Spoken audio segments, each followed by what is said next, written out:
Happy Sunday morning mga kahigala! So sabayan niyo kami, pupunta kami ng Davao para mag-outreach. 3 a.m. pa lang nagbiyahe na kami. Kaya yan makikita ninyo, madilim pa yung paligid. Natutulog yung mga katabi ko, si Tipresi, si Maymay nasa likuran, at si Kurt kasama rin. Gigrab ko na yung opportunity na makauwi kami ng Davao para ma-visit namin yung mga in-laws ko. Si Boyet naman, nag-travel siya mag-isa.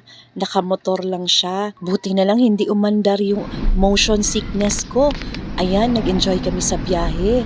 Ang dami naming nadaanan na makakapal na fogs kasi maaga pa. Hello mga kahigala, maayong morning. Kami kami sa Maramag Bukidnon kay mag-travel me going to Davao para sa outreach. Gahinang pa may 3 o'clock ni Dia sa CDO. So si Boyet, nagsakay siya sa motor, nakalahi siya sa amin. Hindi nila Kurt. Si Kuya Kurt, nakauban, dali mo nagsakay sa kanan nila may. So, padayon naman sa biyahe, ko lang minag-drop by para mamainit. Okay. Pumapanubot. Bye guys.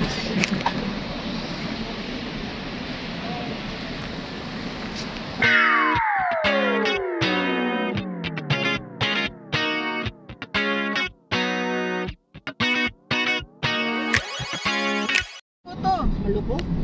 Ito niya. Oo nga, puro kat ay. Malibog ka kahakam ang maog yun. Diba yung ko na ka ni Demay? 7 years na gusto nag-retire. Grabe yun ng fogs ko. Grabe ko.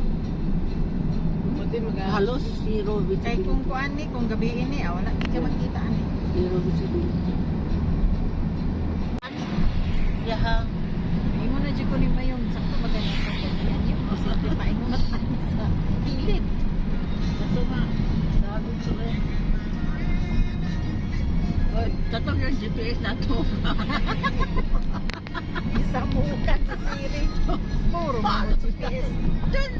Nakiutis na ba? Diyan. Yun lang yung GPS.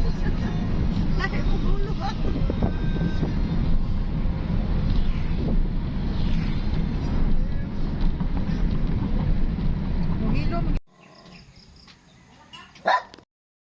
Hello mga kahigala, naanak ko diri sa Davao sa balay sa akong ugangan.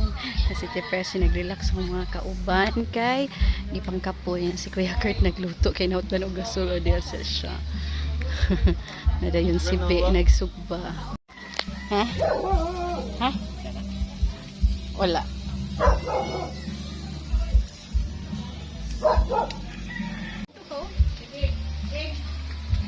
Okay.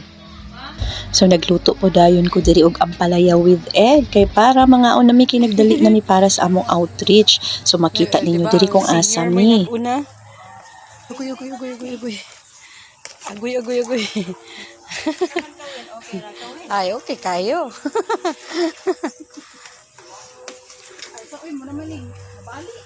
Dili man. Kuha na ni kaliguan ani.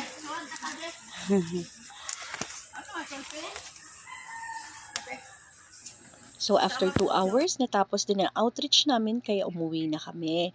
Please watch the next video.